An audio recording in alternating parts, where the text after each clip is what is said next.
चंदा के बच्चे बहुत छोटे थे। हालांकि चंदा विधवा थी। उसके पति की एक हादसे में कुछ ही महीनों पहले मौत हो गई थी, जिसके बाद चंदा को घर चलाने के लिए चाउमीन की दुकान लगानी पड़ती है। अरे चंदा भाभी, क्या मस्त तीखी चाउमीन बनाई है आपने।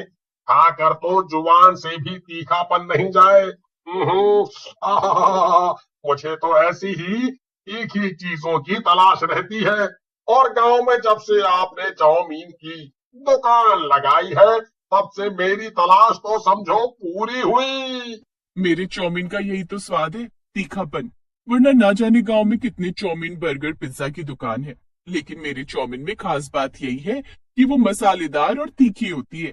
अरे चंदा बहन, मेरे बेटे के लिए भी एक प्लेट चाउमीन पैक कर दो।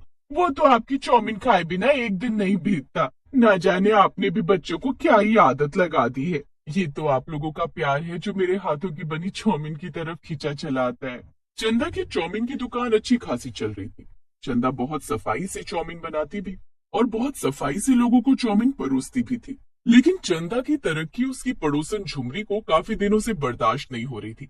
अजी सोते रहिए आप बस। देखा है चंदा को, पति के मरने के बाद भी उसमें इतनी हिम्मत है कि चाउमीन की दुकान लगाई, लोगों को लजीज चाउमीन खिला रही है। मैंने भी परसों ही उसके हाथ की बनी चाउमीन खाई थी।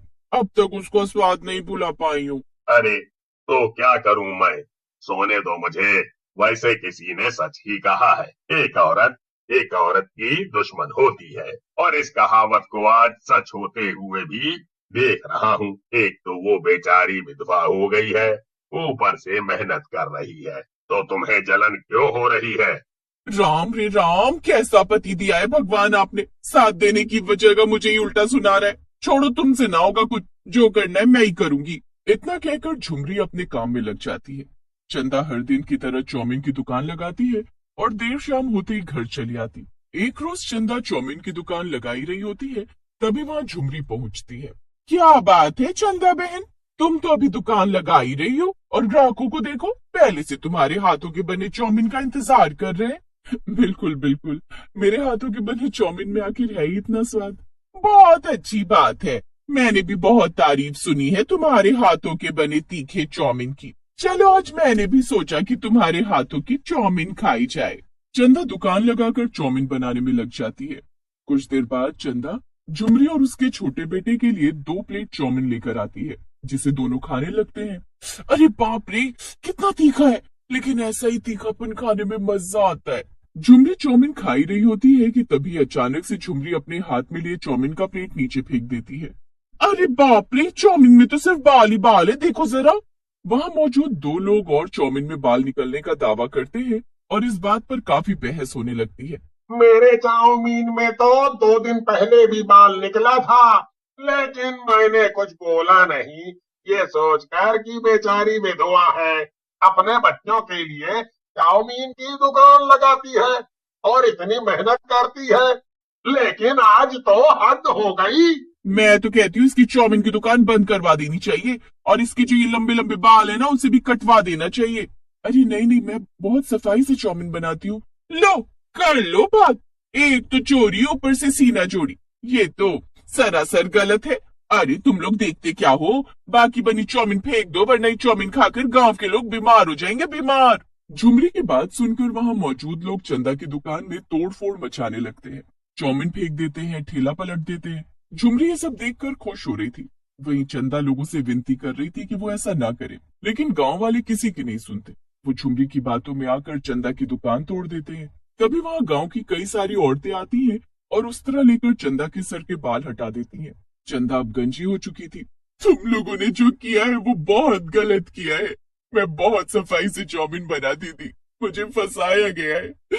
मेरे साथ ये सब जिस किसी ने भी किया है, मैं किसी को नहीं छोड़ूंगी।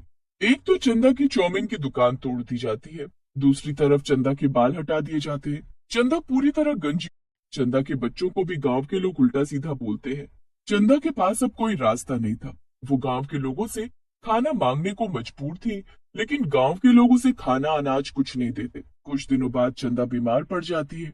उसके बच्चे भी भूखे प्यासे बीमार रहने लगे थे और एक रोज चंदा की तबीयत ज्यादा खराब होती है और वो इस दुनिया को छोड़ देती है।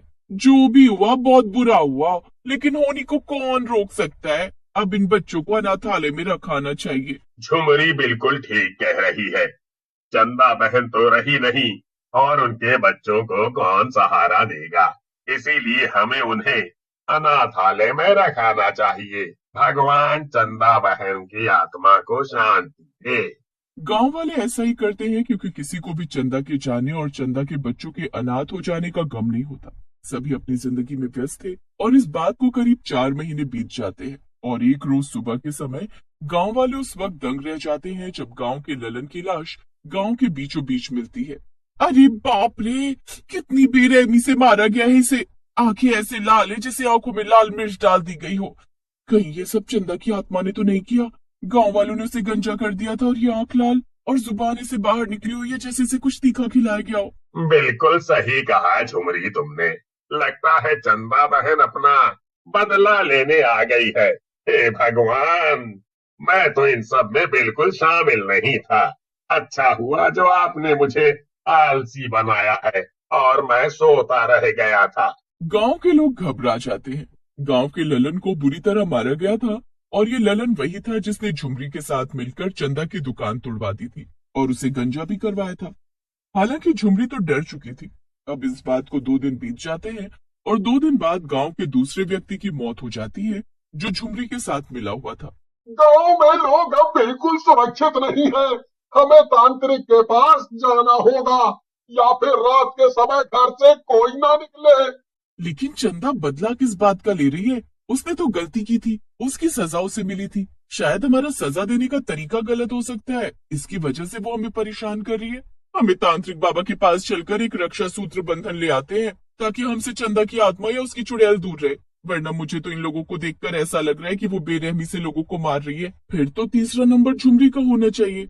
झुमरी ने ये बवाल शुरू किया था और ये बवाल तो इतना बढ़ गया कि आज लोग अपनी जान गंवा रहे हैं। भगवान, मुझे चंदा की चुड़ैल के हाथों नहीं मरना। सारा गांव डरा होता है। शाम होते ही सब अपने घर में दुबक जाते हैं। सबको डर था कि अब अगला नंबर झुमरी का है, लेकिन उस रात को मौत नहीं होती। झुमरी को नींद नहीं आ रही थी। झुमरी की भूख मर चुकी थी। वो सिर्फ अपने बारे में सोचे जा रही थी क्योंकि झुमरी ने ही चंदा को डुबोने का प्लान बनाया था ताकि वो अपनी दुकान बंद कर दे। लेकिन यहाँ तो सब कुछ उल्टा हो गया। लोगों ने चंदा को इतना ज्यादा परेशान किया कि वो अपनी जान गंवा बैठी। उसके बच्चे अनाथ हो गए जिसका बदला चंदा सभी से ले रही थी। क्या करूं? मैं अपना सच गांव वालों के सामने कबूल कर लूं या फिर चंदा के हाथों मर जाऊं? क्योंकि चंदा के मुताबिक अगला नंबर मेरा ही होगा। झुमरी बहुत सोचती है और गांव वालों को देर शाम इकट्ठा करके सभी के सामने हाथ जोड़कर रोते हुए माफी मांगती है। उस दिन चौमिन में बाल नहीं था। मैंने सब जानबूझकर किया था ताकि चंदा की चौमिन की दुकान बंद हो जाए। मैं पूरे गांव वालों के सामने हाथ जोड़कर अपना जुर्म कबूल करती हूँ और चंदा की चुड़ैल आत्मा जो भी है उससे भी माफी मांगती हूँ। मुझे माफ कर दो।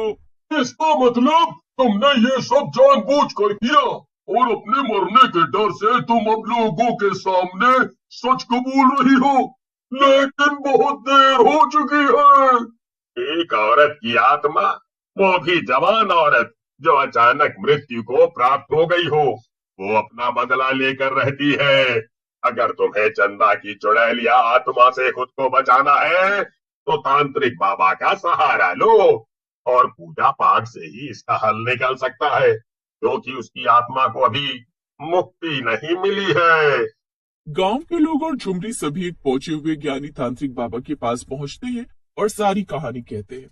झुमरी की जान खतरे में थी और तांत्रिक झुमरी की जान बचाने के लिए उस वक्त गांव आता है। गांव में वो पूजा अनुसरण करता है, जिसके बाद चंदा की आत्मा यानी चंदा खुद चुड़ैल के रूप में वहां प्रकट होती है, जिसे तांत्रिक एक बोतल में बंद करते हुए तालाब में प्रवाहित करने की गांव वालों को सलाह देता है। और उस दिन के बाद गांव में चंदा के चुड़ैल का साया हमेशा हमेशा के लिए दूर हो